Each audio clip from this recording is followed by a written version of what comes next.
இன்றைக்கி நம்ம பார்க்க போகிற ரெசிபி இன்றைக்கி என்ன குழம்பு வைக்கிறதுங்கிறதே பெரிய தலைவலி. அந்த மாதிரி சமயத்தில் கத்திரிக்காயும் தக்காளியும் மட்டும் வீட்டில் இருந்தால் போதும். இந்த அருமையான ரெசிப்பியை ஈஸியாக செஞ்சிடலாம்.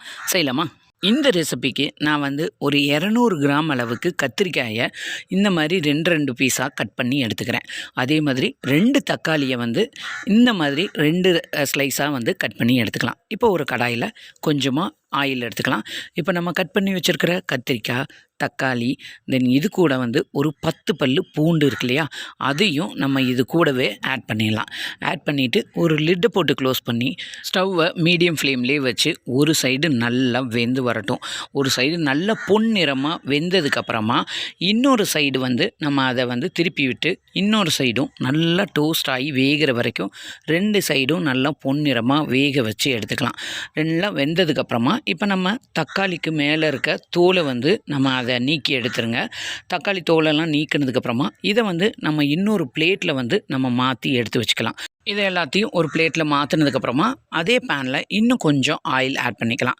உங்கள் காரத்துக்கு ஏற்ற மாதிரி நான் ஒரு 4 வரமிளகாய் எடுத்துருக்கேன். இந்த ஆயில்லையே நல்லா வதக்கிட்டு இந்த வரமிளகாய் நல்லா வாசனை வர வரை வறுத்து இதையும் தனியாக ஒரு பிளேட்டுக்கு மாற்றிடலாம். இப்போ நான் ஒரே ஒரு பெரிய வெங்காயம் பொடியாக சாப் பண்ணி எடுத்திருக்கேன். அந்த பொடியாக சாப் பண்ண வெங்காயத்தையும் இந்த ஆயிலில் பாதி அளவுக்கு மட்டும் வதங்கணும். அது கூட ஒரு 1/4 டீஸ்பூன் மஞ்சள் தூள், 1/2 டீஸ்பூன் அளவுக்கு காஷ்மீரி மிளகாய் தூள், அதையும் ஒரு 10 செகண்ட் இந்த ஆயிலில் வதக்கி விட்டுட்டு நம்ம ஆல்ரெடி வறுத்து வச்சுருக்கோம் இல்லையா வரமிளகாய், அதையும் நல்லா கையால் நுணுக்கி விட்டுருங்க.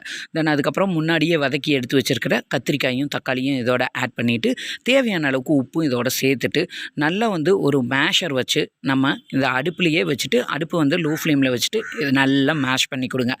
மேஷ் பண்ணி விட்டுட்டு தென் இது கூட நான் ஒரு 1/4 கப் அளவுக்கு மட்டும் பெரிய வெங்காயம் பொடியாக சாப் பண்ணி அந்த வெங்காயத்தை ஆட் பண்ணிடுங்க. இது கூட கொஞ்சமாக மல்லி இலையும் தூவி விட்டுறலாம். இது எல்லாத்தையும் நல்லா மிக்ஸ் பண்ணி கொடுத்துட்டு ஸ்டவ்வை ஆஃப் பண்ணிடுங்க. நல்ல சுட சுட சாதத்தோட இந்த கத்திரிக்காய் தக்காளி தொக்கு மட்டும் வச்சு பிசைஞ்சு ஒரு அப்பளம் அல்லது ஒரு ஆம்லெட் வச்சு சாப்பிட்டு பாருங்கள். சாப்பாடு சும்மா போய்கிட்டே இருக்கும். இந்த ரெசிபி சாப்பாடுக்கு மட்டும் இல்லைங்க, இட்லி, தோசை இந்த மாதிரி ரெசிபி கூடயும் சூப்பர் காம்பினேஷன். அப்படியும் இல்லையா, நீங்கள் தோசை ஊற்றிட்டு நல்லா கிறிஸ்பியாக வேகும்போது ஃபைனலாக இதில் ஒரு 2 டீஸ்பூன் எடுத்து தோசை மேலே போட்டு நல்லா அப்ளை பண்ணி மசால் தோசை மாதிரி நல்லா அப்ளை பண்ணி நல்லா கிறிஸ்பியாக வேக வச்சு சாப்பிட்டிங்கன்னா சட்னி சாம்பார் எதுவுமே தேவையில்லை.